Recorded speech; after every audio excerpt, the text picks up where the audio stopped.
Okay, देखिए कल हमने कहाँ तक कर लिया था। पहले मैं थोड़ा सा आपको प्रोनाउन को, फैन की आवाज बता दीजिएगा, फैन की आवाज। Good evening, good evening everyone. Fan की साउंड मुझे बता दीजिए, सो दैट अगर आ रही है तो मैं बंद कर दूं, नहीं तो मैं स्टार्ट कर दूं। स्टार्ट कर दूं, ठीक। पहले मैं थोड़ा सा जो हमारा ग्रामर का क्वेश्चन बचा है उसको थोड़ा सा करते हैं, उसके बाद में हो सकता है आप नहीं आ रही है मैम। ओके ठीक है, इसको लिख लीजिए। रिफ्लेक्सिव प्रोनाउन पे चलते हैं, इसके बाद फिर मैं आपको कुछ कराने के बाद फिर आपको अलेक्जेंडर पोप की बायोग्राफी स्टार्ट कर देंगे। रिफ्लेक्सिव प्रोनाउन, पहले इसको थोड़ा कंप्लीट कर लेते हैं। रिफ्लेक्सिव प्रोनाउन कल तक हम नेक्स्ट वो कर रहे थे, रेसिप्रोकल हमारा हो गया था, डेमोन्स्ट्रेटिव हो गया था। ठीक है, किसी को डाउट है तो देख लीजिएगा, मैंने वैसे वीडियो यूट्यूब पे भी डाल दी है इसी प्रोनाउन की। रिफ्लेक्सिव प्रोनाउन, ठीक है। अब रिफ्लेक्सिव को हम एक और चीज कहते हैं, एम्फैटिक प्रोनाउन भी कहते हैं। इसको क्या कहते हैं?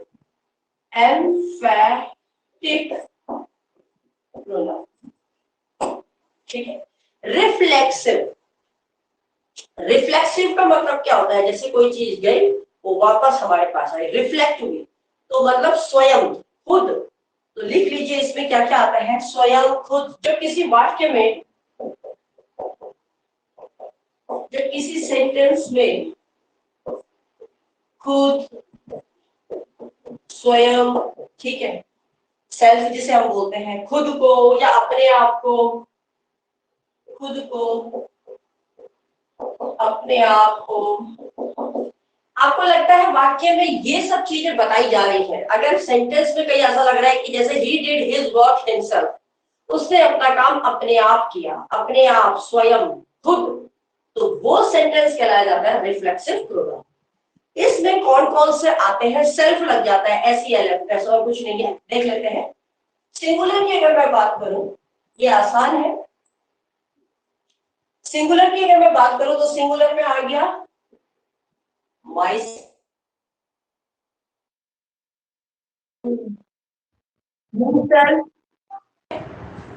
myself, himself, herself,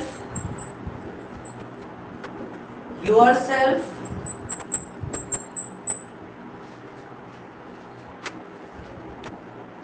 देखिए सिंगुलर में है myself, himself, herself, yourself, itself, ठीक है। ये हमने लगाए एक वचन में, सिंगुलर में। लेकिन जब हम बहुवचन में लगाएंगे, प्लूरल में, तो प्लूरल में हो जाएगा, इसमें बन जाएगा आपका yourselves,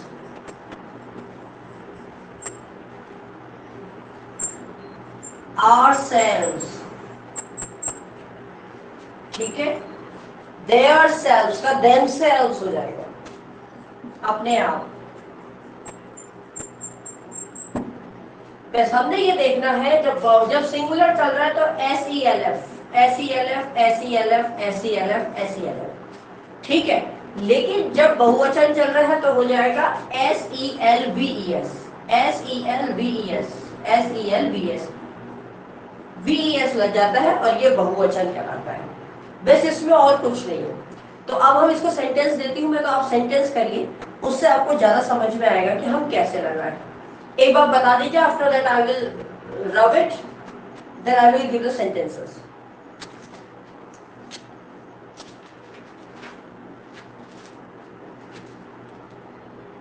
ओके ठीक है, मिटा दें। चलिए सेंटेंसेस करते हैं। लिखिए, पहला सेंटेंस है, one must,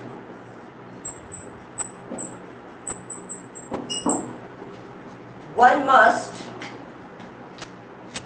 do his duty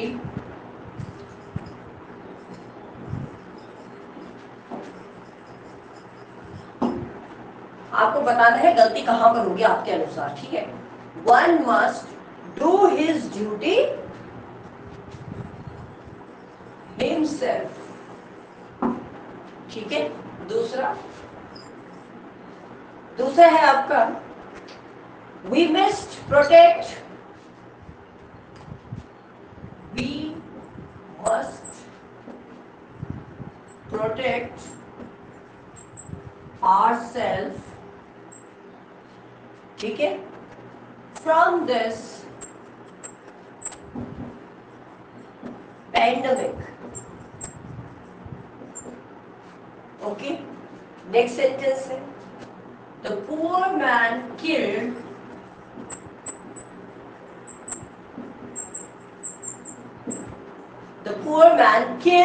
him and his own son.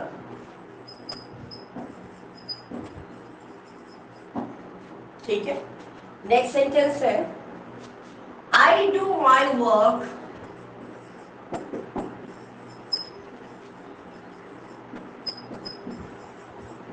dash. Fifth sentence है she dash is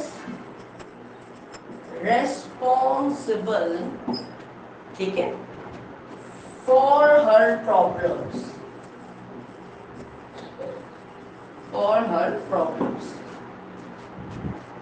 नेक्स्ट एक और लिख लीजिए, sixth sorry, he hurt dash. पहले इतना कर लीजिए क्योंकि जो दूसरे हैं फिर उसमें रूल है, पहले रूल समझाऊंगा आपको। पहले आप इसमें बताइए कि कहाँ पर गलती है, जल्दी जल्दी कीजिए। I am giving you 2-3 minutes, 2-3 minutes में आप इसको जरा करिए प्लीज, तो मैं डिस्कस करती हूँ। सभी करिएगा, ठीक है ना। आई am giving you time, 2-3 minutes ले रही हूँ, उस 2-3 मिनट्स में आप जल्दी से करिए, फिर हम डिस्कस करते हैं आपके अकॉर्डिंग कहाँ पर आपको लगता है कि गलत है। थोड़ा क्विक करिएगा ना।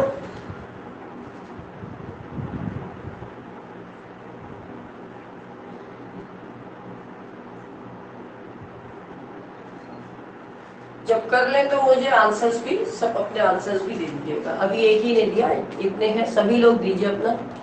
करिए करिए करिए, करने के बाद ऑप्शन भी तो डालते रहिए, ऑप्शन भी डालते रहिए, मुझे आइडिया लग जाएगा ना कि आप लोगों का कितना सही है,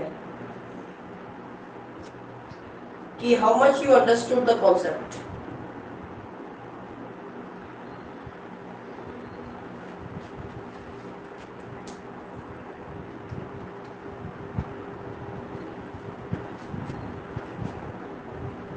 देखिए आप सब्जेक्ट मत बदलिए, ठीक है। हम ही क्यों लगाए यहाँ, हमको तो किस पे फोकस करना है, थोड़ा ध्यान दीजिए। हम रिफ्लेक्सिव प्रोनाउन पढ़ रहे हैं तो हमें रिफ्लेक्सिव प्रोनाउनों को देखना है, तो ध्यान वहां देना है आपको।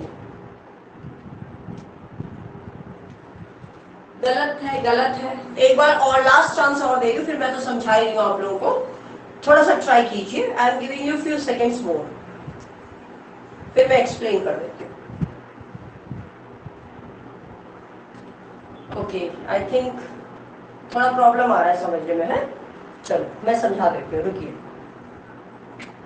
देखिए फर्स्ट सेंटेंस क्या है आपका, what is the first sentence. First of all look at one must, देखिए क्या कह रहा है, वन।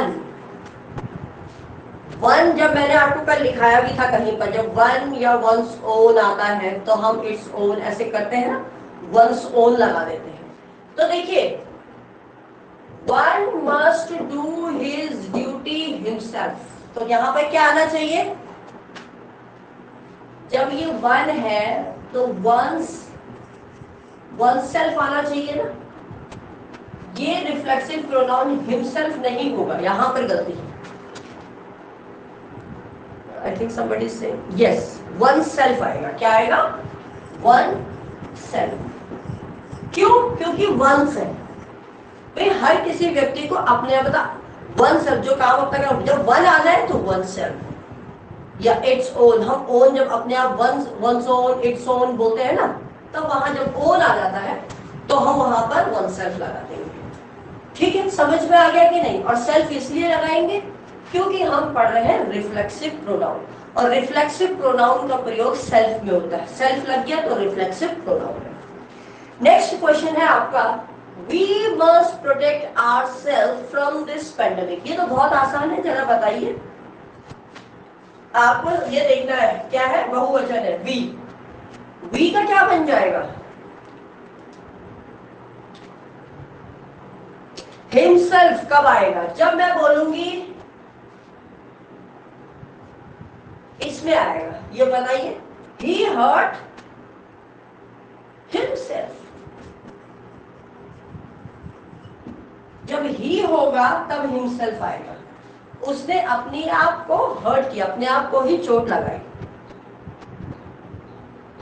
हाँ, टू का आर सेल्फ आएगा। ठीक है, तो यहां आ जाएगा we must protect our self from this pandemic, क्योंकि हम वी की बात कर रहे हैं यहां पर। अच्छा संगीता, आप थोड़ा लेट हो गए हो, कोई बात नहीं, इसको रिकॉर्ड को भी देख लेना, हम रिफ्लेक्सिव प्रोनाउन चल रहे हैं। तो वी है, वी क्या है? बहुवचन है, तो हम यहाँ क्या लगाएंगे? ourselves। क्या लगाएंगे? यहाँ ourself लगाया ना, ourself तो नहीं आएगा, बहुवचन है तो ourselves। What will come? ourselves। गो गो, ठीक है, समझ में आ गया? Go, don't disturb me. Yes, I said go and see. समझ में आ गई? यहाँ तक समझ में आ गया आप लोगों को? चलिए नेक्स्ट है, the poor man killed him and his own son. ये थोड़ा सा बताइए तो क्या आएगा? The poor man killed him and his own son. मतलब कि गरीब आदमी ने अब हिम अपने आप को मारा, अपने आप को मारा क्या लग जाएगा? हिमसेल्फ। ठीक है, क्या लग जाएगा? The poor man killed himself. अब मैन है तो इसलिए हमने हिमसेल्फ लगाया। समझ में आ रहा है? यस यस, ठीक है, समझ में आ रहा है इसका मतलब। तो जो पुअर मैन है उसने अपने आप को मारा और अपने ही बेटे को मार दिया। क्लियर है यहाँ तक? नेक्स्ट सेंटेंस है, आई डू माई वर्क। आई का क्या बनेगा? बहुत आसान है, आई का क्या बन जाएगा? My self. हाँ, क्या बनेगा? My self. Yes yes yes, नहीं आवर सेल्फ नहीं बनेगा रेखा, आवर सेल्फ तो वी का बनेगा, है ना, वो भी बहुवचन में बनेगा। सिंगुलर में आई है, माई सेल्फ, मेरा। तो वैसे भी ये माई भी बता रहा है, तो वैसे भी वो आई बता रहा है, माई बता रहा है, तो माई सेल्फ, खुद। क्लियर है? आई डू मतलब मैंने अपना काम अपने आप किया। क्लियर है? चलिए नेक्स्ट देखते हैं, she dash is responsible for, शायद सभी बता रहे हैं, दैट्स ग्रेट। यस, बिल्कुल करेक्ट। क्या आ जाएगा? बिल्कुल सही, हर सेल्फ। क्योंकि हम रिफ्लेक्सिव प्रोनाउन पढ़ रहे हैं तो सेल्फ या बहुवचन होगा तो सेल्फ लग जाएगा। ठीक है, ये कहानी तो समझ में आ गई सबको, आसान है। अब इसके बाद कुछ इंपॉर्टेंट रूल्स है, उसको बताती हूँ। जब वो वर्ड आता है तब हम कैसे यूज करते हैं, तो मिटा दें इसको, जरा जल्दी से बताइए, सो दैट मैं नेक्स्ट कराऊँ आपको। जल्दी से लिख लीजिए, इसको करेक्ट कर लीजिए। सभी लोगों ने करेक्ट कर लिया? अच्छा, सबने लिख लिया? अभी रेस्पॉन्स औरों का नहीं आया कि लिख लिया कि नहीं। थोड़ा सा लिख लीजिए जल्दी, फिर मैं आपको दूसरा एक्सप्लेन करती हूँ। चलिए, I think you must have written it, है ना। अब हम आगे चलते हैं, इसी में हम रिफ्लेक्सिव प्रोनाउन में ही आगे चलेंगे। कुछ वर्ड्स ऐसे हैं जब वो आ जाते हैं तो हमें कैसे करना है। पहले आपको सेंटेंस देती हूँ, फिर बताती हूँ। ये आप रिकॉर्डर में भी देख सकते हैं। जो लोग लेट आए ना, जिन्होंने लेट ज्वाइन किया, वो अपने आप एक बार उसमें भी देख लीजिएगा। चलिए, अब मैं आपको एक क्वेश्चन दे रही हूँ, ठीक है। We adapt ourselves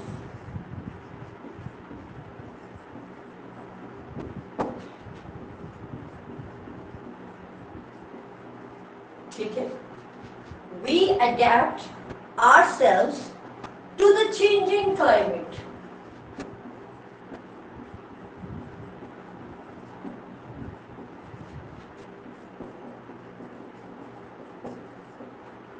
To the changing climate.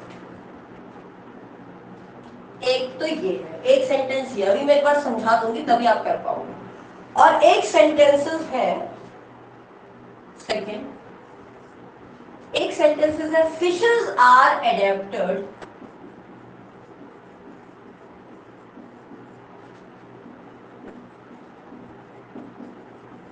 fishes are adapted to an aquatic life.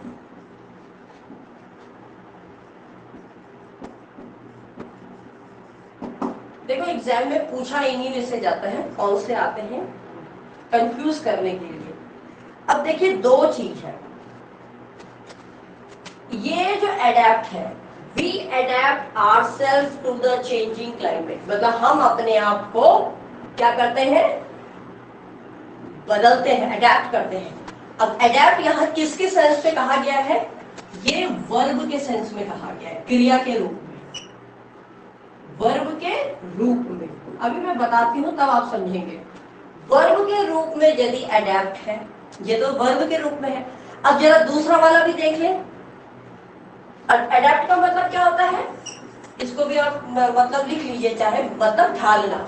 हम अपने को किसी चीज में जब ढाल लेते हैं ना, ढालना, उसको बोलते हैं अडेप्ट। ठीक है, अब ये है fishes are adapted to an aquatic life, मतलब जो मछलियां हैं वो अपने आप को उस वातावरण में ढाल चुकी है, मॉडिफाई कर चुकी है कि वह पानी ही, मतलब पानी में ही रहे।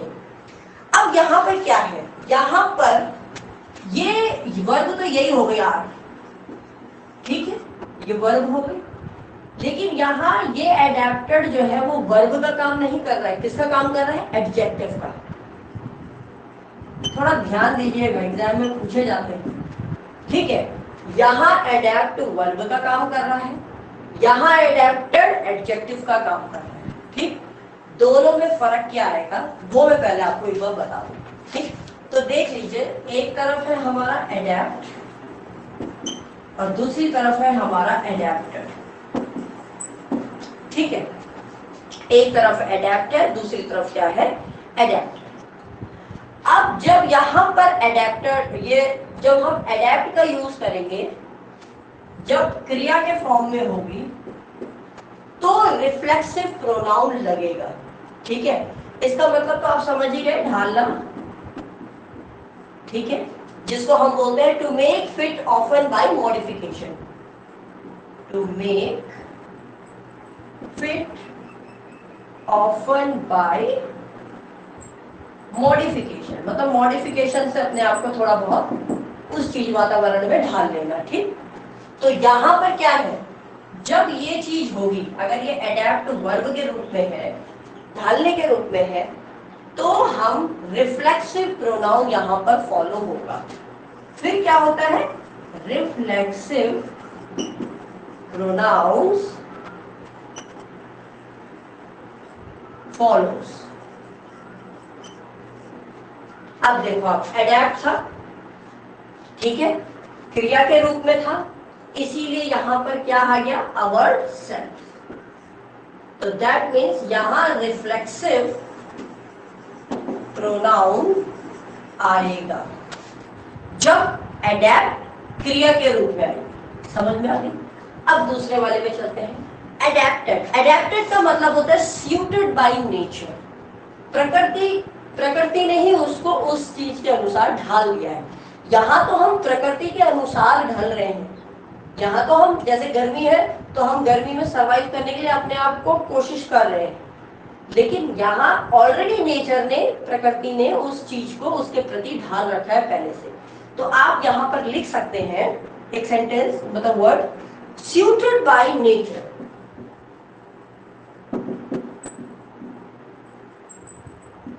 सूटेड बाय नेचर मतलब नेचर ने ही क्या कर रखा है, उसको वैसा बना रखा है, उसकी डिजाइनिंग वैसे करी है। जैसे मछली है तो हमने यहाँ मछली का उदाहरण दिया, मछली को प्रकृति ने खुद ही इस तरीके से बनाया है कि वो पानी में रह सके, ठीक है ना, आई बात समझ में। तो यहां पर कहते हैं किसी के अनुकूल ढालना, अनुकूल ढलना, ठीक है। लेकिन ये केस कब आएगा, जब एडजेक्टिव है ये, यदि एडेप्टर एडजेक्टिव का काम कर रहा है तब रिफ्लेक्सिव प्रोनाउन का प्रयोग नहीं होगा, यही चीज पॉइंट याद रखना है। No reflexive pronoun follows. आगे बात समझ में कि नहीं, अब ये हम सेंटेंस में ऊपर देख लेते हैं, बहुत अच्छी तरीके से आपको समझ में आ जाएगा। देखिए कैसे, अब हमने कहा फिशर्स आर एडेप्टेड, ये एडेप्टेड है, ये एडजेक्टिव का काम कर रही है, टू एन एक्वेटिक लाइफ। हमें कहीं पर भी रिफ्लेक्सिव प्रोनाउन देखने को मिला, बताइए, देखने को मिला? हम रिफ्लेक्सिव प्रोनाउन कैसे पता लगाएंगे, जब कोई भी चीज सेल्फ होगी, हिमसेल्फ, हरसेल्फ, इटसेल्फ, समझ में आ रहा है ना, तो हमें नहीं मिल रही ना देखने को, तो इसीलिए ये वाले में रिफ्लेक्सिव प्रोनाउन नहीं आएगा। एग्जाम में ये पूछा जाएगा, क्योंकि वो तो जब रिफ्लेक्सिव प्रोनाउन से दे रहा होगा क्वेश्चन तो रिफ्लेक्सिव प्रोनाउन वाला हिस्सा देगा, ठीक है। ऐसे ही दूसरा केस है, ऐसा एक वर्ड तो ये है, समझ में आ गया, ऐसे ही मैं दूसरा भी दे रही हूँ आपको, दूसरा भी आप कीजिए। ये लिख लिया तो बताइए, फिर मैं रब कर देती हूँ इसको और आपको दूसरा बता देते हैं। Shall I rub this?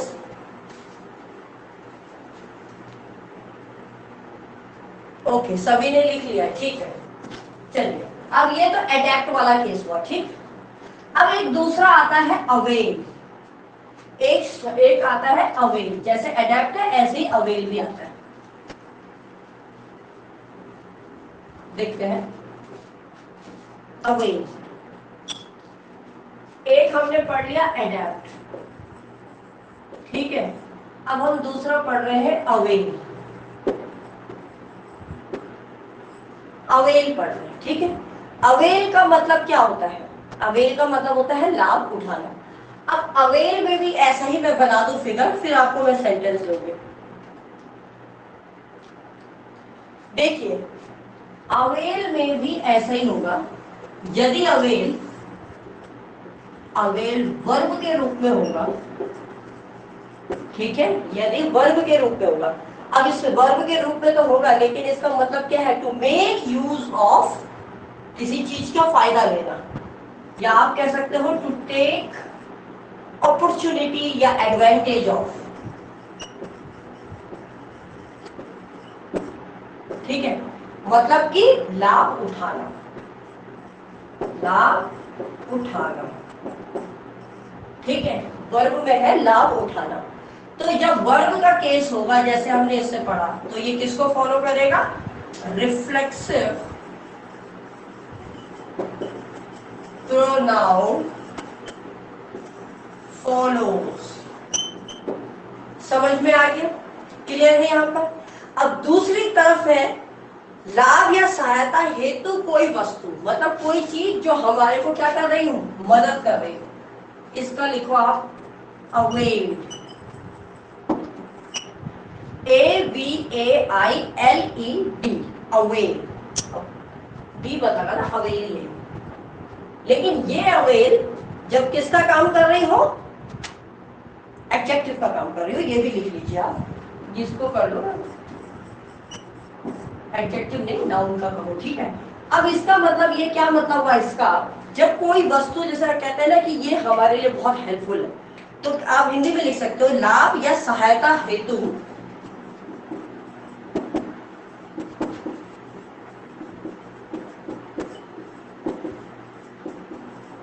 कोई वस्तु या चीज, ठीक है, मतलब जिससे हमें कोई फायदा हो, ठीक। यहाँ तो लाभ उठाना हुआ, हमने फायदा, मौके का फायदा उठाना, वहां कोई चीज है जिससे हमें कोई फायदा हो रहा हो, एडवांटेज टूवर्ड्स, हम ये भी लिख सकते हैं, एडवांटेज टूवर्ड्स,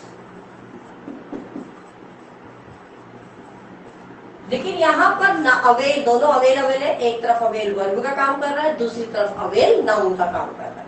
लेकिन जब अवेल नाउन का काम करेगा तब रिफ्लेक्सिव प्रोनाउन का प्रयोग नहीं होता है, ये लिख लेते हैं। No reflexive pronoun follows. समझ में आ गया? जब वर्ब होगी तो रिफ्लेक्सिव प्रोनाउन, यदि अवेल नाउन फॉर्म में है तो रिफ्लेक्सिव प्रोनाउन नहीं चलेगा। बस यही है इसका। क्लियर है कि नहीं? अब जैसे मैं एग्जांपल दूं आपको तो आपको समझ में आ जाएगा। शैल आई हैव दिस? थोड़ा सा जल्दी बता दीजिए।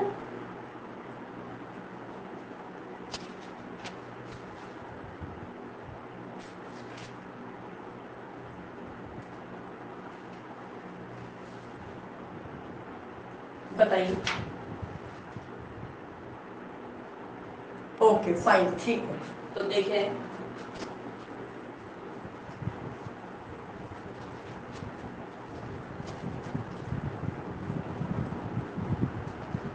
देखिए नेक्स्ट वर्ड, इसमें एग्जांपल देख लेते हैं। मैंने कहा आई अवेल्ड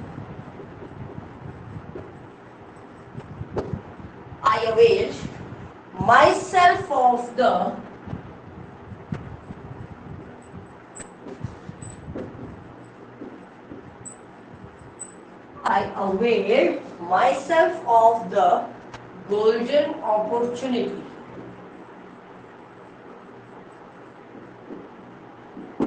ठीक है। दूसरा मैंने बोला an umbrella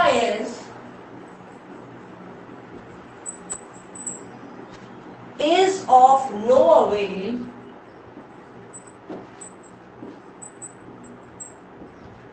ध्यान से देखना। an umbrella is of no avail, ठीक है ठीक है ठीक है Sheila. an umbrella is of no avail, ठीक है, when it comes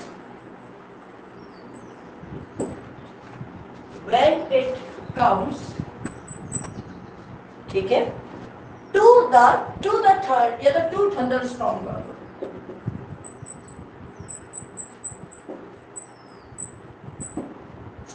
अब आप लोग मुझे बताइएगा क्या ये दोनों सेंटेंस सही है?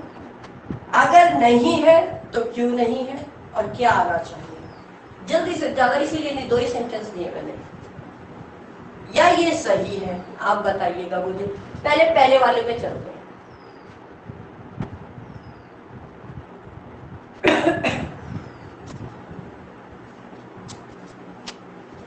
हाँ कोई बता तो रहा है।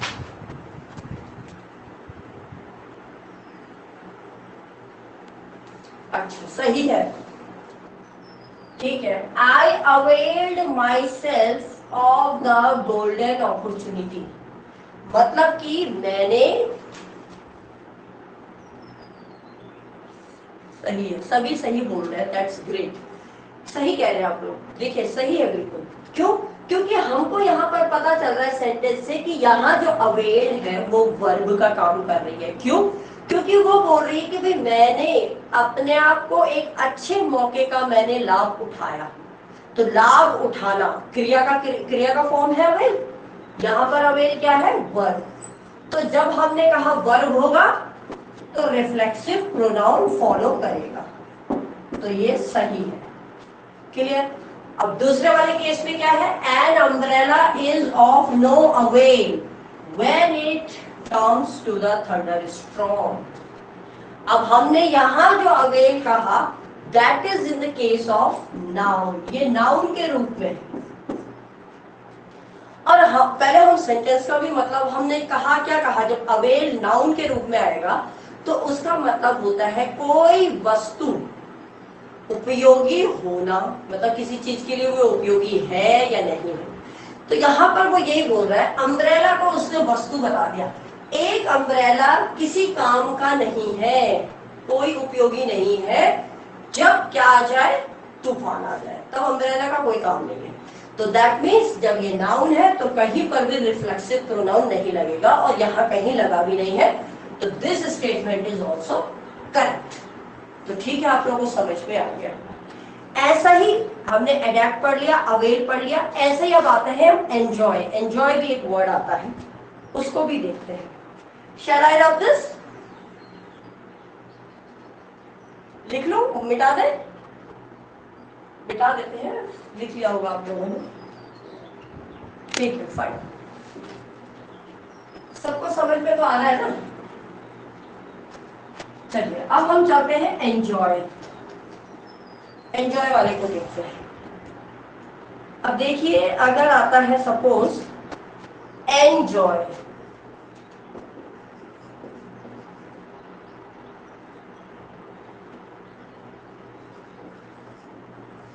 एंजॉय, ठीक है, एंजॉय तो सभी जानते हैं। एंजॉय का मतलब होता है ठीक है, ठीक है। अब देखिए एंजॉय जो है, अब एंजॉय भी यदि दो प्रकार से काम करेगा, ठीक है। कैसे? यदि एंजॉय किसके रूप में है? वर्ब के रूप में है। देखिए दोनों में वर्ब होगा, यहां भी वर्ब होगा और यहां भी वर्ब के रूप में होगा। एंजॉय यहां भी वर्ब के रूप में, यहां भी वर्ब के रूप में। अब आप कहोगे जब दोनों ही वर्ब के रूप में है तो फर्क क्या है? लेकिन फर्क है, एक जब वर्ब के रूप में जब क्या है उसके बाद ऑब्जेक्ट लग जाता है। तो अब लिख लीजिए, if followed by an object, if followed by an object, यदि ऑब्जेक्ट आ रहा होगा इस वर्ब के बाद, एंजॉय के बाद, तब रिफ्लेक्सिव प्रोनाउन नहीं लगेगा, ठीक है। फिर आप लिख लीजिए, नो रिफ्लेक्सिव प्रोनाउन फॉलोज, ठीक है। जब ऑब्जेक्ट आएगा, फॉलोड बाय एन ऑब्जेक्ट। अभी एग्जांपल दूंगी तो समझ में आएगा। अब यहां पर दूसरे केस में हमने कहा, if not followed by an object. अब यहां पर ऑब्जेक्ट फॉलो नहीं होगा, ऑब्जेक्ट नहीं आएगा। तो जब ऑब्जेक्ट नहीं आएगा तब रिफ्लेक्सिव प्रोनाउन फॉलो किया जाएगा। रिफ्लेक्सिव प्रोनाउन फॉलोज, समझ में आ गया? फिर रिफ्लेक्सिव प्रोनाउन को फॉलो किया जाता है। अब मैं आपको ये उदाहरण से समझाऊंगी तो आप इसको बहुत अच्छी तरीके से समझ सकते हैं। जैसे एग्जाम्पल है, एग्जाम्पल देते हैं। पहले आप ये लिख लो, फिर मैं आपको एग्जाम्पल बनाती हूँ और आप फिर मुझे बताना कि क्या आपको लगता है। Shall I write this? I think कर लिया होगा, ये लिख लिया होगा आप लोगों ने, है ना? लिख ही लिया होगा, क्योंकि साथ ही साथ आप लिख भी रहे हैं तो वो ज्यादा बेटर है, ठीक है। अब मैं सेंटेंस देती हूँ, फिर आप मुझे बताइएगा। ओके, ठीक। तो पहला लिखवा रही हूँ मैं, आई एंजॉय द पार्टी।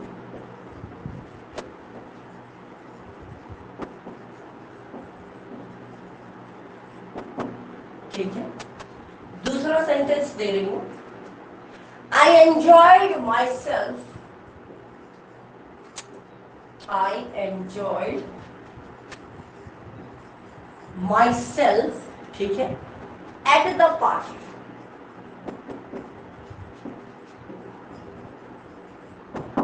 अब आप थोड़ा देखिए और थोड़ा सा बताइए, वरना मैं तो बताऊंगी पर आपको क्या समझ में आ रहा है? थोड़ा बहुत कुछ आइडिया लग रहा है आप लोग को? पहला सेंटेंस है, आई एंजॉयड द पार्टी।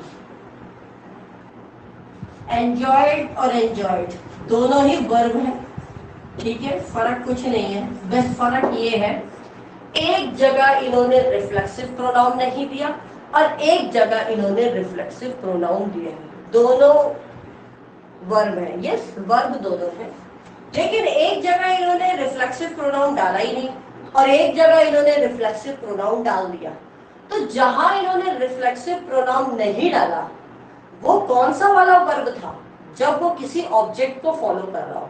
यही तो बोला कि जब वर्ब के बाद कोई ऑब्जेक्ट आ जाए, ये ऑब्जेक्ट हो गया ना, I enjoyed the party, the party object हो गया। तो ऑब्जेक्ट फॉलो कर रहा है, यस ऑब्जेक्ट फॉलो कर रहा है, इसलिए यहां पर रिफ्लेक्सिव प्रोनाउन नहीं आएगा, ये सही है। समझ में आ गया? अब दूसरे वाले में देखो, दूसरे वाले में आप कहोगे मैडम द पार्टी है, यहां भी द पार्टी है। अरे भाई द पार्टी से आगे भी तो देखो, एट द पार्टी है, तो एट द पार्टी हम पूरा बोलेंगे तो ये पूरा क्या आ गया, फ्रेज आ गया, ये ऑब्जेक्ट नहीं कहलाया जाएगा, इसको हम बोलेंगे phrase, it is a phrase. more words in a sentence, a small sentence is called as a phrase, है ना? तो ये फ्रेज बन गया, ये ऑब्जेक्ट नहीं बना। तो जब ऑब्जेक्ट नहीं होगा और वर्ब के रूप में तो है ही एंजॉय, तो रिफ्लेक्सिव प्रोनाउन लगेगा। तो ठीक है, ये रिफ्लेक्सिव प्रोनाउन लग गया।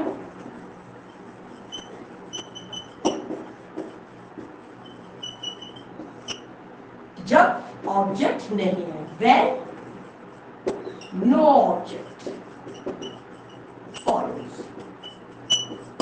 यही तो बात बताई। और ये वर्ब के रूप में है कि मैंने अपने आप को पार्टी में बहुत आनंद लिया, मैंने पार्टी में अपने आप बहुत आनंद लिया। ठीक है, तो क्लियर हुआ कि नहीं हुआ, यहाँ तक मुझे बता दीजिए, फिर मैं नेक्स्ट बता रही हूँ आपको। क्लियर है सबको? फाइन, सभी को क्लियर है ना? देखो किसी को कोई डाउट हो तो आप लोग मैसेज भी कर सकते हैं, है ना? कभी कभी होता है भाई हर किसी को कुछ चीज समझ में आती है, किसी को कुछ नहीं आती है, तो आप लोगों को जहां लगे then you are free to ask me, message कर सकते हैं। चलिए नेक्स्ट चलते हैं। हमने कौन कौन से पढ़ लिए, थोड़ा याद करिए। चलो वो लास्ट में ही बताऊंगी आपको। अब हम चलते हैं नेक्स्ट वर्ड। दूसरा वर्ड हम ले लेते हैं एब्सेंट। एब्सेंट भी आता है, ABSENT, ABSENT, एब्सेंट। एब्सेंट आप कहेंगे ये तो सेम है, लेकिन एब्सेंट में भी दो रूप हो जाएंगे, एक तो वर्ब के रूप में, और एब्सेंट यदि एडजेक्टिव के रूप में आ रहा है, एडजेक्टिव,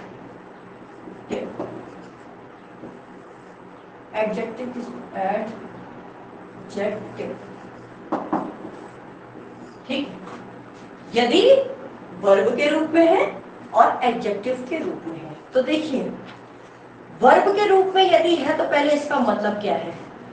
वर्ब के रूप में यदि है तो इसका मतलब है एब्सेंट का अनुपस्थित होना।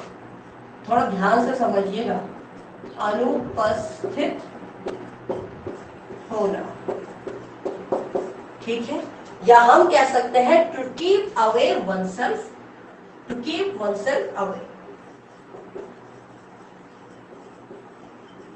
टू कीप वनसेल्फ अवे, अपने आप को कहीं से दूर रखना। फर्क देखना, हाँ अभी आपको फर्क से ही पता चलेगा। जैसे आप क्लास में नहीं आए, जैसे तो आपने क्लास में अपने आप को, क्लास से आपने क्या रख दिया, अपने आप को दूर रख दिया, ठीक है। एक तो ये होता है, या हम ये भी कह सकते हैं क्लास में तो हम प्रेजेंट एब्सेंट ज्यादा बोलते हैं, तो वो रूल एडजेक्टिव में आ सकता है। लेकिन जैसे आप कोई पार्टी में गए और आप पार्टी में जाना नहीं चाहते, तो आपने अपने आप को पार्टी में जाने से अलग रख दिया, तो आप नहीं गए, ओके, तो आप अपने आप को अलग रख रहे हो वहां से, तो वो हो गया आपका वर्ब के फॉर्म में। और जब ये फॉर्म अगर आ जाता है वर्ब के फॉर्म में, जब ऐसा आता है कि आप अनुपस्थित हो रहे हो, वर्ब के फॉर्म में हो, तो रिफ्लेक्सिव प्रोनाउन जरूर लगेगा।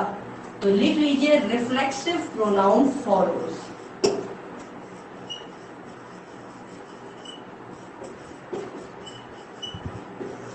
ठीक है। अब अगर हम एडजेक्टिव की बात करें, तो एडजेक्टिव की बात होती है, देखो हमने बोला अनुपस्थित होना, और एडजेक्टिव में जब हम बात कहेंगे तो हमने बोला नॉट प्रेजेंट। फर्क देखिए आप जरा, नॉट प्रेजेंट, नॉट प्रेजेंट का मतलब हुआ अनुपस्थित,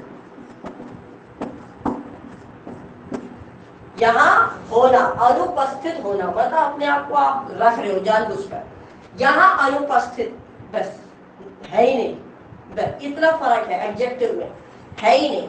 अब जब एडजेक्टिव में आ जाएगा तब हमारा रिफ्लेक्सिव प्रोनाउन फॉलो नहीं होगा। तो लिख लीजिए इसमें, रिफ्लेक्सिव प्रोनाउन नॉट फॉलोज कर दो, नॉट फॉलोज रिफ्लेक्सिव प्रोनाउन। यहां तक समझ में आ रहा होगा, मुझे ऐसा लगता है आना भी चाहिए, है ना। तो देखिए आप लोग, आज कोई एब्सेंट है क्या? Is someone absent? Because please 16 तो होने चाहिए थे, 7। मुझे लगता है 2 एब्सेंट है। देखिए एब्सेंट मत होइए, जब बहुत अच्छी क्लास चल रही हो, ग्रामर की चल रही हो, तो रूल्स जब आपके पास लाइव का मौका है देखने का, लाइव वीडियोस, तो why are you wasting those videos? यहाँ इंटरेक्शन तो हो पा रहा है, आपको कुछ समझ में नहीं आएगा आप तुरंत पूछ सकते हो, लेकिन अगर आप रिकॉर्डर देखते हो तो रिकॉर्डर में तो बस मुझे क्या पता चलेगा आपको कौन सी चीज समझ में नहीं आई। रिकॉर्डर तो एक ऑप्शनल है, अच्छी बात है आपके पास है, बट अगर आप लाइव देते हो, live class is very important, उससे आप इंटरेक्ट कर सकते हैं, ठीक है। तो दैट इज वाई मैं सभी को, जो लोग एब्सेंट रहते हैं, मेरा मकसद ये रहता है क्योंकि आप लोग पैसा लगा के पढ़ रहे हैं, फ्री में पढ़ाई नहीं हो रही, हर किसी का हार्ड अर्न मनी है। तो I want there should be एक, चलो एक स्टूडेंट ऐसे हैं जो नहीं आ सकते क्लास, वो रिकॉर्डेड, उन्होंने रिकॉर्डेड के लिए बात की, but most of you, I think the rest of you can give live class also, right. तो don't miss that class, it's very important. क्या तक समझ में आ गया? चलिए अब मैं आपको एग्जांपल देती हूं, फिर आप मुझे बताइए। शैल आई मूव ऑन या बता दें? चलिए हटा देते हैं।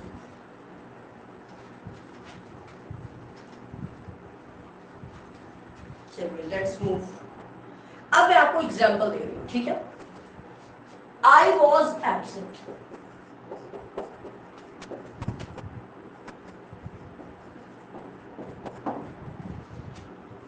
दूसरा मैं दे रही हूं, I absented myself.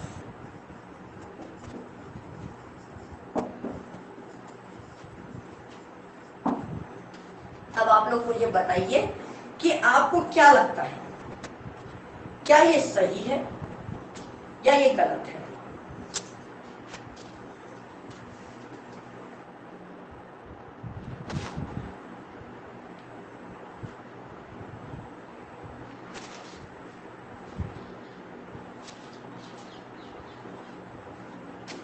बहुत आसान है, बता दीजिए।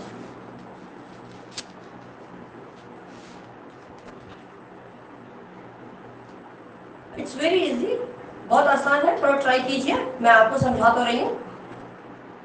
चलिए मुझे लगता है कोई डिफिकल्टी हो रही है। देखिए पहला है आई वॉज एब्सेंट। आप क्या समझे? आपको पहले ये बताओ, ये एब्सेंट जो है इसका मतलब क्या है? एब्सेंट अनुपस्थित, ठीक है। और ये यहां पर एडजेक्टिव का काम कर रहा है। यहां पर ये किसका काम कर रहा है? हाँ बोल, बता रहे हैं कोई? दोनों सही है, बिल्कुल सही। जहां पर ये एब्सेंट एडजेक्टिव का काम कर रहा है, और हमने बोला जब एडजेक्टिव का काम कर रहा है तब तो रिफ्लेक्सिव प्रोनाउन आएगा ही नहीं। अगर एब्सेंट एडजेक्टिव का रूप लेता है तब वहां पर रिफ्लेक्सिव प्रोनाउन नहीं आएगा। तो ये बात बिल्कुल सही है, यहां पर रिफ्लेक्सिव प्रोनाउन कहीं है ही नहीं। आई वॉज एब्सेंट, मैं अनुपस्थित था, बात खत्म। तो ये बिल्कुल सही स्टेटमेंट है। अब दूसरे में आइए, आई एब्सेंटेड माई सेल्फ। यहां ये एब्सेंटेड क्या हुआ? अनुपस्थित होना। ये अनुपस्थित है ही नहीं, ये होना मतलब जानबूझकर, जैसे कहते हैं ना भाई मैं वहां था नहीं, आई वॉज नॉट देयर, तो मैं एब्सेंट था, मैं जानबूझकर ही नहीं गया वहां पर, तो वो क्या हो गया? वर्ब का रूप ले गया, ठीक। तो यहां पर एब्सेंटेड वर्ब का रूप है, अनुपस्थित होना।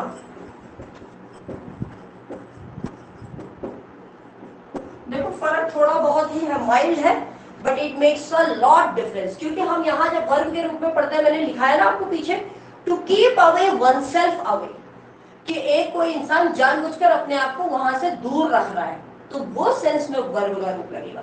और जब वर्ब का रूप लगेगा तो हमने बोला ही है रिफ्लेक्सिव प्रोनाउन फॉलो करेगा, रिफ्लेक्सिव प्रोनाउन फॉलोज, ठीक है। और वैसे भी देखो जब आई है तो माई सेल्फ सही प्रोनाउन भी लगाया है इन्होंने, गलत भी नहीं लगाया है। अगर हर सेल्फ कर देते तो रॉन्ग हो जाता, क्योंकि आई का माई सेल्फ ही बनेगा, तो ये बिल्कुल सही है। समझ में आ रहा है कि नहीं? क्लियर है आप सभी लोगों को? यहां नोट करके लिख लीजिए, ठीक है। अवेल, अडैप्ट, एब्सेंट,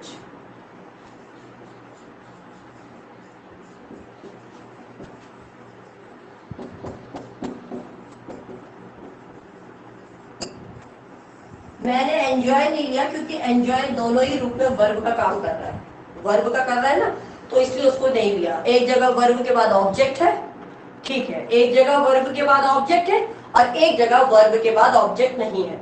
तो जहां ऑब्जेक्ट है वहां पर रिफ्लेक्सिव प्रोनाउन नहीं लगेगा, जहां ऑब्जेक्ट नहीं है वहां रिफ्लेक्सिव प्रोनाउन लगेगा।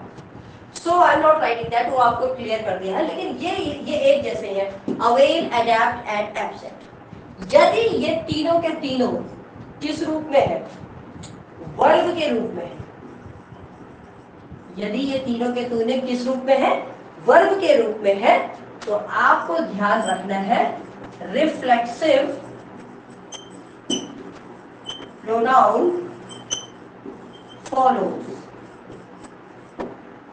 क्लियर है? यहां तक की कहानी समझ में आ गई? जब ये क्या है? वर्ब के रूप में। और इफ ऊपर लिख देती हूँ ये, क्योंकि नीचे दिखाई नहीं देगा बोर्ड आपको। इफ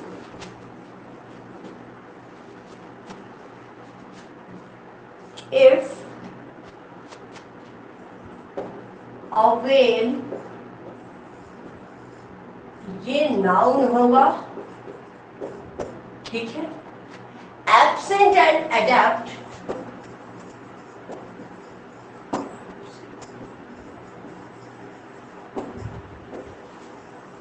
यदि क्या होंगे? एडजेक्टिव होंगे, ठीक है। यदि अवेल नाउन और एब्सेंट और अडैप्ट किसके फॉर्म में होंगे? एडजेक्टिव के फॉर्म में होंगे, तब इनमें से नो रिफ्लेक्सिव प्रोनाउन फॉलोज। देखो बड़े बड़े क्वेश्चन आप इन्हीं ट्रिक्स से कर सकते हो, ये ट्रिक्स ही है, आपको रटना नहीं है ना, ग्रामर को रटना नहीं है, ग्रामर को समझना है, क्या क्या नियम है, नियम के अनुसार ही तो हम कर रहे हैं। मैथमेटिक्स से ये रूल है, according to rule we have to move on, right. तो आपको जब ये कीवर्ड्स पता होंगे, ट्रिक पता होगी, तो लंबा सेंटेंस भी आएगा, आप तुरंत कर लेंगे, अरे ये इसके साथ ये नहीं लगता, यदि ये रूप में है तो ये गलत है। तो एरर फाइंड करना बहुत आसान हो जाता है, ठीक है। हुआ होगा आपको, ठीक। लेकिन कुछ वर्ब्स हैं, अभी मैं लिखाती हूँ आगे। कर लिया तो बताइए, मैं मिटा दूं, फिर मैं आपको थोड़ा और आगे के बताऊं। प्रोनाउन है भी लंबा चैप्टर, बट अलेक्जेंडर पोप में कल स्टार्ट कराऊंगी, फिर पहले मैं वर्ब इसी को नाउन को ही खत्म करते हैं, कितना रहेगा। जो इंपॉर्टेंट है वही करा रही हूँ मैं, जो पूछे जाते हैं एग्जाम में। Shall I rub this? Please let me know. कर लिया होगा आप लोगों ने, बस रूल को एक बार समझ लीजिएगा, है दोबारा दोबारा। चलिए कुछ एक और कुछ पॉइंट है वो लिखते हैं जरा। देखिए कुछ वर्ब्स मैंने कहा, सर्टेन वर्ब्स, पहले लिख लो, नोट करके लिखो। सर्टेन वर्ब्स, ठीक है, certain verbs have an altogether, अभी समझाऊंगी इसका मतलब क्या है, पहले लिख लो, डिफरेंट मीनिंग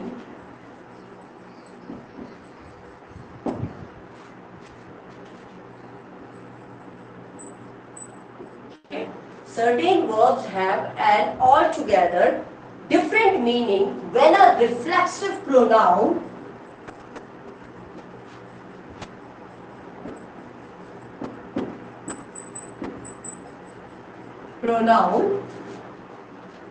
is added. अभी समझाएंगे कैसे।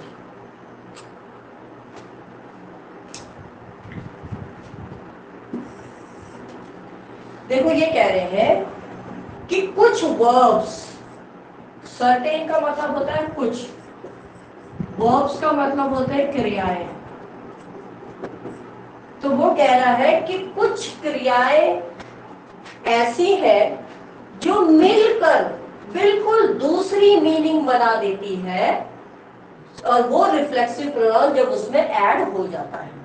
ठीक, अब देखते हैं कि वो रिफ्लेक्सिव प्रोनाउन क्या ऐड होगा। Let's have a look how. तो जरा देखें इसको। मैंने बोला आपको मतलब बिल्कुल इसका मतलब बदल जाएगा। कैसे, अभी मैं आपको एग्जांपल देती हूँ तो आप ज्यादा समझ पाएंगे। मैंने बोला आपको, ये देखिए, बिहेव योरसेल्फ।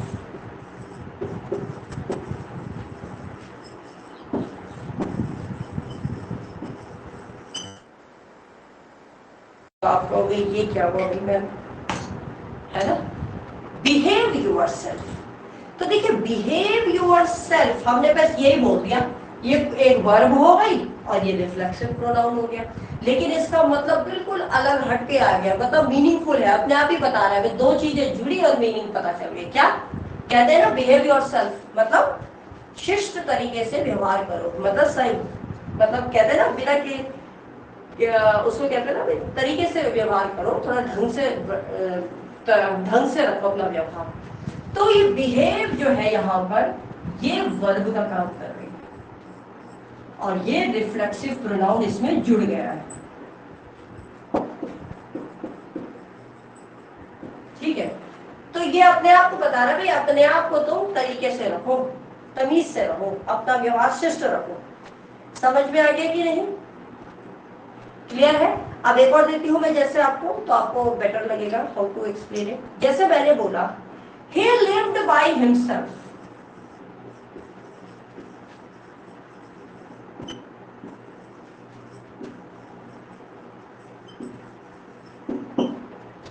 lived क्रिया हो गई, ठीक है, himself। अब ये पूरा ही सेंटेंस जो है वो इकट्ठे मिलके एक चीज बनाना है। इसके बाद देखो रिफ्लेक्सिव प्रोनाउन लगा दिया। yourself नहीं होगा मैम, yourself, yourself कहाँ है? नहीं, behave yourself।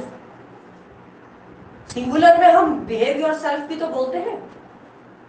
जब मैंने आपको सिंगुलर पढ़ाया तो मैंने वहां पर yourself भी लगाया, और प्लूरल में मैंने yourselves लगाया।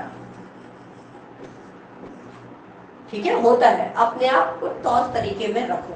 ठीक है, लगता है तो बिहेव योरसेल्फ, ठीक है, अपने आप को तौर तरीके में रखो। समझ में आ गया आपको? आपने चार्ट में बनाया नहीं? जब मैंने चार्ट बनाया तो उसमें देखो आप, उसमें मैंने सिंगुलर में भी योरसेल्फ लिया है और प्लूरल में योरसेल्व्स हो जाएगा, राइट। एंड क्योंकि यहाँ पर हम एक को कह रहे हैं ये तौर तरीके में रहो, तो वो सिंगुलर के लिए ही कह रहे हैं, इसलिए हमने योरसेल्फ लगाया। ठीक ठीक है, अब इसका मतलब तो बिल्कुल बदल गया ना। इसका मतलब क्या हो गया? शिष्ट तरीके से व्यवहार करना। इसका मतलब है शिष्ट तरीके से, मैनर से व्यवहार करना। और इसका मतलब क्या है? He lived by himself। क्या मतलब हुआ इसका? आप लोग माइक खोलकर भी अपना जवाब दे सकते हैं। लिखा नहीं जाता ना, तो आप माइक ओपन करिए। आपको कुछ पूछना है, आपको कुछ बोलना है, ओपन योर माइक और आप बोल सकते हो, वो कोई इश्यू नहीं है। जब आप बोल दो उसके बाद फिर बंद कर लेना। तो किसी को कोई बताएगा मुझे he lived by himself का क्या मतलब? अब ऐसे में टेक्स्ट में समझने में ना, हाँ कोई बताना चाहता है तो माइक खोल के बोल सकते हो, बट समवन मस्ट से, कोई बोलना चाहेगा? चलो मैं बता दूं, ओके, देखो he lived by himself का मतलब होता है हम कहते हैं ना कि भाई उसने किसी की मदद नहीं ली। जैसे आप एग्जाम की तैयारी कर रहे हो, आपको मैं उदाहरण से समझाऊं, आप एग्जाम की तैयारी कर रहे हो, अब एग्जाम की तैयारी में कई बच्चे तो भाई मदद लेते हैं अपने कोर्स को कंप्लीट करने के लिए, कुछ होते हैं भाई जो बिल्कुल मदद नहीं ले पाते और अपने सेल्फ पढ़कर ही अपना काम करते हैं। तो बिना किसी की सहायता के कोई काम करना, विदाउट एनी एक्सटर्नल हेल्प, तो इसको तुम लिख सकते हो बिना किसी की सहायता से। इस पूरे का मतलब क्या है, इसका मीनिंग ही अलग बन गया ना। देखो ये तो हम बोल रहे हैं बिना किसी की मदद के या सहायता से। तो जब हम ये वर्ड, ये फ्रेज बोले, ये सेंटेंस बोले, तो हम सिर्फ यही बोल सकते हैं he lived। अगर ही है तो हम यही बोलेंगे he lived himself, she lived by himself, they lived by themselves। समझ में आ रहा है? मतलब वो तो भाई किसी की सहायता नहीं लेते, वो तो अपने आप ही कर लेते हैं सब कुछ। समझ में आ गया? तो ये कुछ ऐसी ट्रिक्स है जहां पर हम सर्टेन वर्ब्स को तुरंत रिफ्लेक्सिव प्रोनाउन लग जाता है और उसका मतलब एंटायरली पूरी तरीके से बदल जाता है। यही तो समझाया। मिलने के बाद उसकी मीनिंग बहुत ही डिफरेंट मीनिंग आके आती है जब रिफ्लेक्सिव प्रोनाउन उसके साथ जुड़ जाता है। समझ में आ गई कि नहीं? अगर वैसे भी देखो, जैसे हम बोले भाई he lived by himself, he lived वो रहता था अपने आप से, तो ये गलत बन रहा है ना। लेकिन जब हम बोल रहे हैं इसको he lived by himself, इसका मतलब है वो बिना किसी की सहायता के रहा, या वो बिना किसी की सहायता के है काम करता है। तो मतलब बिल्कुल बदल गया, चाहे रिफ्लेक्सिव प्रोनाउन आ भी गया हो। लेकिन कुछ वर्ब्स ऐसी हैं जिनके बाद रिफ्लेक्सिव प्रोनाउन लगने के बाद इनकी मीनिंग पूरी तरीके से बदल जाती है। आई think you must have understood, है ना? अब मैं कुछ देती हूँ, आप मुझे बताएंगे, गलती है कहीं पर तो बताइएगा, ठीक है? चलिए मिटा दें इसको।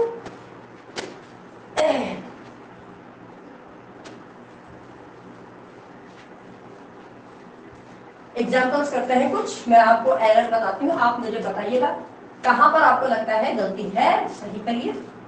ठीक है, ठीक है ना? चलिए पहला है आई सी माई सेल्फ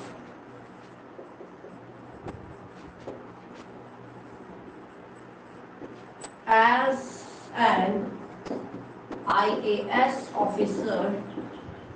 ठीक है, I see my self as an IAS officer after 5 years। IAS बोल दो, टीचर बोल दो, कुछ भी बोल दो, वो तो सेंटेंस बनाना है, ठीक? दूसरा करेक्ट करेंगे आप, ठीक है? He hid himself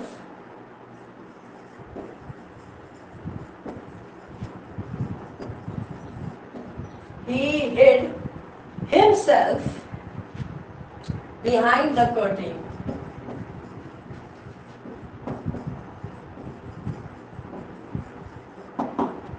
ठीक है, नेक्स्ट है कीप योर सेल्फ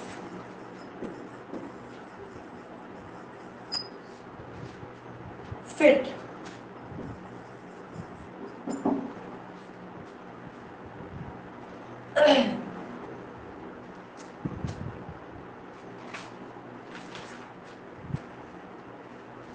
बहुत आसान है अगर थोड़ा सा आप समझ के करेंगे।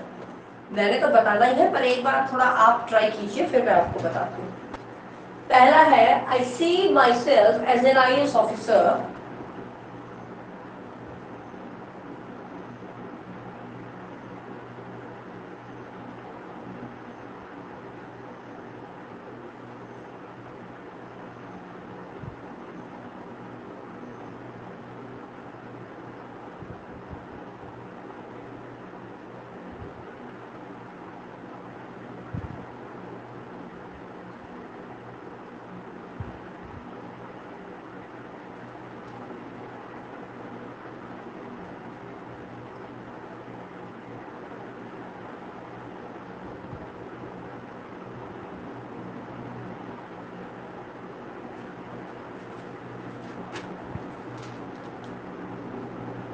myself नहीं, ये नहीं बताना रिफ्लेक्सिव प्रोनाउन है या नहीं है, कहां पर आपको गलती लग रही है। चलो आई थिंक बताना पड़ेगा, है मैं बताती हूँ। देखो, आई सी माई सेल्फ। अब देखिए, ये मैंने आपको बोला ना, कुछ वर्ब जब लग जाएगा, ये वर्ब है, इसके बाद जब कुछ लग जाएगा तो मतलब बिल्कुल बदल जाएगा। आई सी वन सेल्फ, इसका मतलब है, अब देखो ये सेंटेंस में क्या कह रहा है कि भाई मैं ये कल्पना कर रही हूँ, मैं इमेजिन, वो इमेजिन कर रही है ना कि भाई मैं 5 साल बाद इमेजिन कर रही हूँ कि मैं एक आईएएस ऑफिसर रहूंगी आज से 5 साल बाद। तो आई सी वन सेल्फ, अपने को उसने बोल दिया, ये पूरा मतलब हो गया कि भाई मैं अपने आप को, I see oneself as an IAS officer after 5 years। तो यहाँ पर वन सेल्फ लग जाएगा, क्यों? सी वन सेल्फ, सी वन सेल्फ, इसलिए क्योंकि यहां पर इमेजिनेशन है, कल्पना है। मैंने आपको कल्पना, ठीक है, और मैंने आपको अभी इसीलिए कुछ लिखाया कि जब हम बोल रहे हैं कुछ वर्ब्स के बाद जब रिफ्लेक्सिव प्रोनाउन आएगा उसका मतलब पूरी तरीके से बदल जाएगा, ठीक है, तो इसीलिए यहां पर ये आएगा। अच्छा, दूसरा बताइए, आप माई सेल्फ भी बोल देंगे तो गलत नहीं है, लेकिन चक्कर क्या है कि जब हम स्पोकन में बोलते हैं तो कोई इश्यू नहीं, लेकिन जब हम ग्रामर में कोई चीज चल रहे हैं तो हमें रूल के अकॉर्डिंग चलना होता है, इसलिए grammatically exam point of view competition के हिसाब से थोड़ा फर्क है। लेकिन आमतौर पे हम बोलते हैं ना, भाई I will do it my self, I see my self as an IAS officer, I see my self as a teacher after 2 years, after 3 months, after 4 months, है ना, तो वो एक अलग है, वो स्पोकन में चल जाता है। चलिए नेक्स्ट क्या है। अच्छा, इसमें भी मैं आपको कुछ बता दूं कुछ वर्ड्स ऐसे हैं,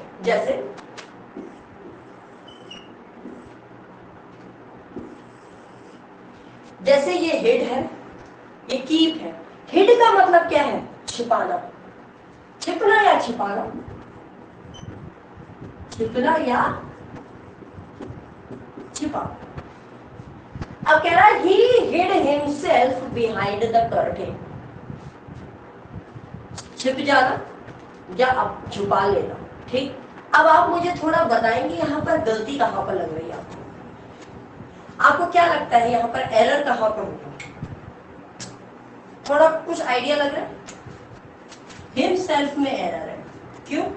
क्योंकि भाई हिड का मतलब ही यही है कि छिपना और छिपाना, तो अपने आप को ही तो वो छुपा रहा है पर्दे के पीछे, क्योंकि वो बोल रहे हैं ना ही, तो अपने आप को ही वो छुप रहा है या छिपा रहा है, तो हिमसेल्फ लगाने की जरूरत ही नहीं है। समझ में आ गया? हिमसेल्फ की जरूरत नहीं है, लेकिन क्यों नहीं है अभी मैं रूल बताऊंगी, क्योंकि इसके आगे हिड आ रहा है, पहली पॉइंट। अभी मैं रूल वो लिखाऊंगी कौन कौन से वर्ब ऐसे हैं जिनके बाद रिफ्लेक्सिव प्रोनाउन नहीं लगता। हिड आ रहा है तो इसके पीछे रिफ्लेक्सिव प्रोनाउन नहीं आएगा।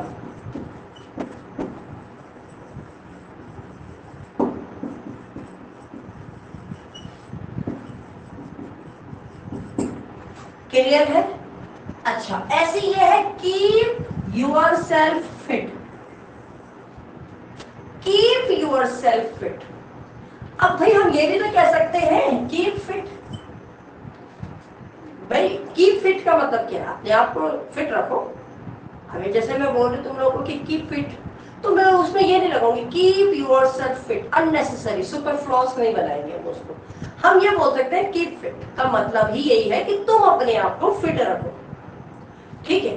तो यहां पर भी रिफ्लेक्सिव प्रोनाउन नहीं लगेगा, क्योंकि यहां पर वर्ब कीप आ रही है, यहां वर्ड क्या आ रहा है? कीप आ रही है। तो पहले मैं कुछ लिखा देती हूँ, नोट करके लिख लो आप, नोट करके। जहां तक समझ में आया, आया कि नहीं आया ये भी बताइएगा।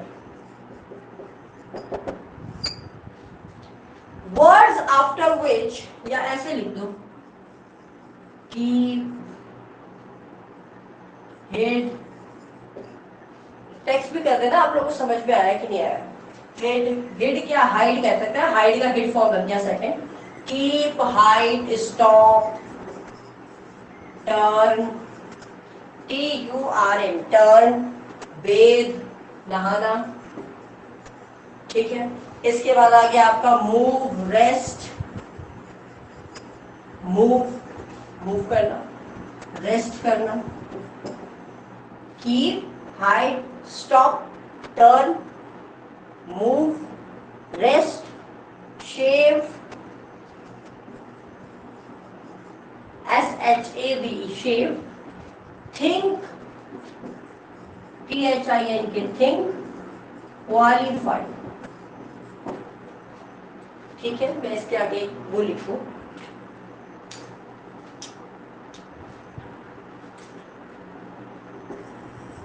ये क्या है, words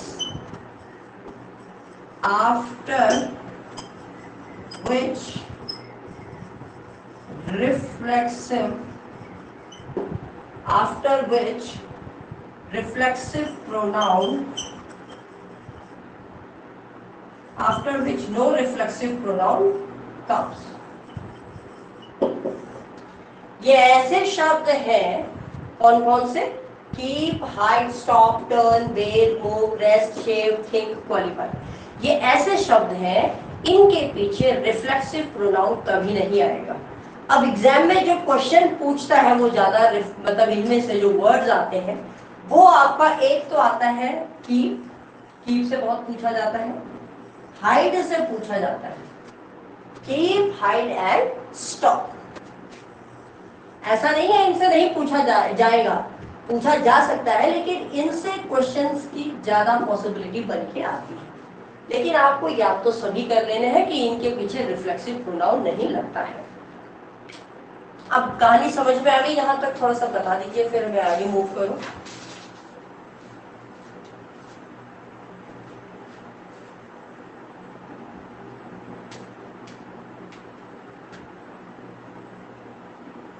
Yes, please let me know.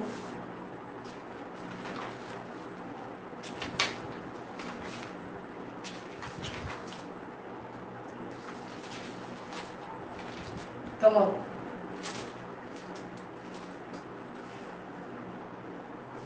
कर लिया? ओके, ठीक है।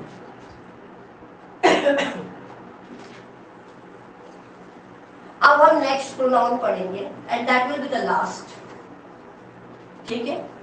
थोड़ा लेंथी है पर जितना हो सकता है उतना कर लेंगे, बाकी कल कंटिन्यू कर लेंगे, कल खत्म हो जाएगा आपका प्रोनाउन। क्योंकि बाकी जो 2 प्रोनाउन है, क्योंकि 8 है ना, 8 है तो ये 6 है, तो 6 तक सही है। उसके बाद वाले में से क्वेश्चंस बनते नहीं है ज्यादा, तो जिससे क्वेश्चंस बनते हैं वो वाले मैंने आपको करवा दिए जिनसे एग्जाम में पूछा जाता है, ठीक है।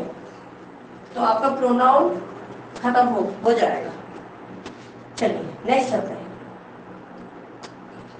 इंटरोगेटिव, जिसको हम बोलते हैं प्रश्नवाचक। लिख लीजिए, इंटरोगेटिव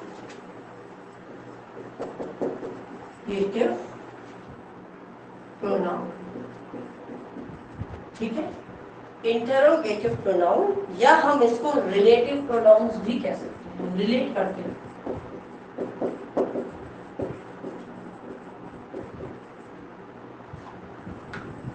ठीक है, ठीक है। इसमें पहले लिख लेते हैं। देखो जब इंटरोगेटिव की बात चल रही है तो हम प्रश्नवाचक मतलब WH फैमिली की बात करेंगे, तो पहले इसको देख लेते हैं। एक तरफ तो है आपका इंटरोगेटिव, थोड़ा ध्यान दीजिएगा ना, पहले लिख लो तो समझाओगे। Interrogative are used to ask question,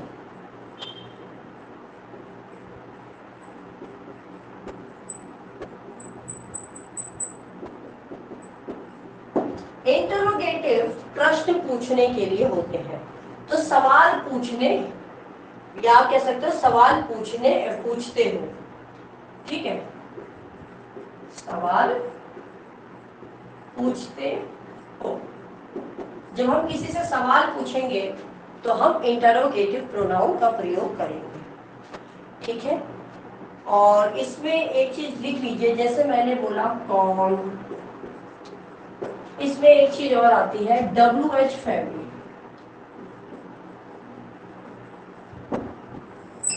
WH family. अब WH फैमिली मैंने बोला कौन, तो कौन का क्या हुआ, हु। अभी मैं इसको बता रही हूँ, ठीक। कौन, कौन का हुआ हु। किससे किसको, किससे या फिर किसको, किससे और किसको अगर हमें बोलना है तो हम whom का प्रयोग करते हैं, WHOM, whom। ठीक है, अभी हम सिर्फ प्रश्नवाचक वाले में चल रहे हैं, ध्यान देना। फिर उसके बाद मैं आपको रिलेटिव वाला भी बताऊंगा, ठीक है। नेक्स्ट है कैसे। कैसे, कैसे का मतलब हो गया हाउ। कैसे को हम बोलते हैं ना हाउ। अब अगर मैंने बोला कहां, कहां का मतलब क्या हो गया, वेयर। ठीक है, मैंने बोला कौन सा, मैंने कहा कौन सा काम है, which। ठीक है, ये सब देखो WH फैमिली इसीलिए बोल रहे हैं, WH WH WH WH आ रहा है, ठीक। नेक्स्ट है कौन सा हो गया, फिर कहां भी हो गया, किसका। यहां किसको था, whom। किसका, whose। क्या लगाओगे आप, whose। ठीक है, फिर आता है आपका कब। कब नहीं लिखाया, कब का मतलब होता है when। कब का मतलब क्या है, when। क्या, क्या को हम क्या बोलते हैं, what। WH18 what। ठीक है, अब हमें बोलना है क्यों, why। ये सब प्रश्न पूछने के, क्वेश्चन पूछने के वो है, WH फैमिली क्वेश्चन पूछने वाले इंटरोगेटिव प्रोनाउंस है, ठीक है। ये वर्ड्स हैं, WH के वर्ड्स हैं। अब देखिए दूसरा आता है आपका दूसरा वाला है रिलेटिव प्रोनाउन। अब देखो रिलेटिव का मतलब अगर मैं बोलूं तो जोड़ना, किसी चीज को जोड़ना, ऐसे प्रोनाउन जो जोड़ते हो। तो इसकी इंग्लिश में लिख लो introduce dependent. Introduce dependent, dependence कह दो या डिपेंडेंट कह दो, वो भी ठीक है। डिपेंडेंट, DENT करो, ठीक है। अब इसमें हम इसी पे चलेंगे, देखो हम ये फैमिली को ले रहे हैं ना, यहाँ तक तो समझ में आई है। और इसको हम रिलेटिव क्लॉज भी कह देते हैं, तभी मैंने आपको बोला ना जोड़ना, इसको हम रिलेटिव क्लॉज भी कहते हैं। क्लॉज को जानते हैं ना, कोई भी दो तीन शब्द हैं वो मिलके जोड़ रहे हैं एक सेंटेंस को बनाने के लिए, उसको भी हम क्लॉज कहते हैं। अब देखो यहाँ ये तो खत्म हुआ, ये कहानी समझ में आ गई। अब इसे भूल जाओ, हम रिलेटिव की बात कर रहे हैं, तो जोड़ना। जैसे मैंने बोला हु, तो हु मतलब मैं किसी सब्जेक्ट की बात कर रही हूँ, ये काम किसने किया, हु। तो जो यहाँ पर एज अ सब्जेक्ट अगर आता है तो ये हो जाएगा जो। समझ में आ रहा है कि नहीं आ रहा है, बता देना आप। अब जैसे मैंने कहा हुम के भी दो तरीके हैं। जब वो क्या होगा, ऑब्जेक्ट, ध्यान देना। जब हुम क्या होगा, एज ऑब्जेक्ट, ऑब्जेक्ट की तरह होगा, तो हम इसको रिलेटिव में बोलेंगे जिससे। क्या बोलेंगे, जिससे, ठीक है। और अगर हुम प्रपोजिशन के बाद होगा तो आप लिख लो आफ्टर प्रपोजिशन। आफ्टर प्रपोजिशन, जब प्रपोजिशन के बाद होगा तब हम बोलेंगे जो, फिर ये जो का काम करेगा, ठीक है। हाउ, हाउ का मतलब कैसे, वो यहां भी था, वही था कैसे, और यहां भी वो कैसे ही होगा। वेयर यहां भी था, यहां तो था कहां, और यहां हो जाएगा जहां, ठीक है। विच यहां था कौन सा, और यहां होगा विच का हम लगा लेंगे कैसे, ठीक है ना। विच को भी हम ये लगा लेते हैं विच, जैसे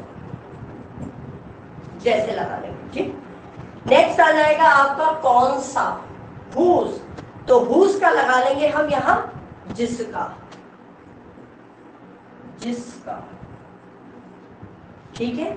उसके बाद आ जाएगा आपका व्हेन, किसका, हुज हो गया कब, व्हेन हो गया तो व्हेन यहां लग जाएगा जब, इधर व्हेन क्या हो जाएगा जब, इधर व्हाट क्या था, ठीक है, और इधर व्हाट जो, फर्क देख लो, यही फर्क आ रहा है, जो इधर वाई का मतलब था क्यों जब हम प्रश्न पूछ रहे हैं, और यहां भी वाई का मतलब क्यों आ जाएगा। ये कुछ बेसिक है, ये चार्ट अक्सर बच्चे कंफ्यूज हो जाते हैं, क्योंकि जब क्वेश्चन पूछा जाएगा तब वहां पर इनकी जरूरत पड़ती है, तब आपको ज्यादा समझ में आएगा। तो आप यहां तक तो समझ गए होंगे, मेरे को लगता है ये रूल समझ में आ गया। जहां तक हो गया मैं आगे करूं, जल्दी बता दीजिए, बिटा दे,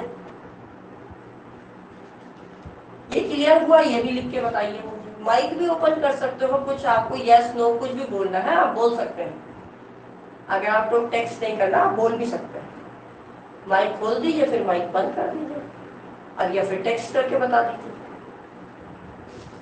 चलिए,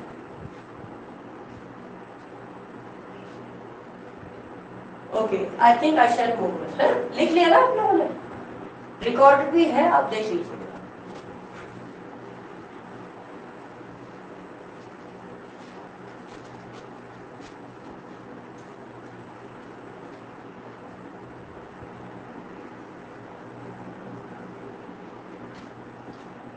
देखिए, चलिए आप देखिए, मैं दो चीज बताता हूं आपको,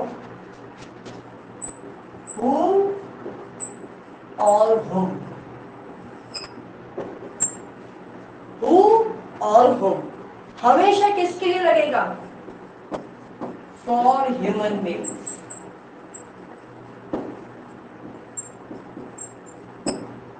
इंसानों के लिए लगेगा हु और हुम, ठीक है। और विच किसके लिए लगेगा, ये भी ध्यान दीजिएगा। विच का प्रयोग हम कहां कहां करेंगे, एनिमल्स के लिए करते हैं, ठीक है। उसके बाद हम करते हैं किसके लिए, नॉन लिविंग के लिए, एनिमल्स के लिए, नॉन लिविंग के लिए, ठीक है। और जब फॉलोड बाय, अब एक चीज और याद रखना, ये हम कब करेंगे, विच का प्रयोग एनिमल्स के लिए और नॉन लिविंग्स के लिए हम कब करेंगे, जब ये किसके बाद हो रहा हो, फॉलोड बाय ऑफ, ये भी लिख लो, when followed by of, of एक प्रपोजिशन है,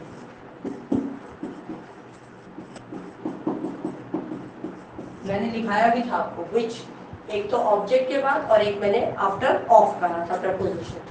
तो यदि बाय ऑफ आ रहा हो, ऑफ लगा हो विच के बाद, तब हम क्या करेंगे, एनिमल्स और नॉन लिविंग के लिए विच का प्रयोग करेंगे।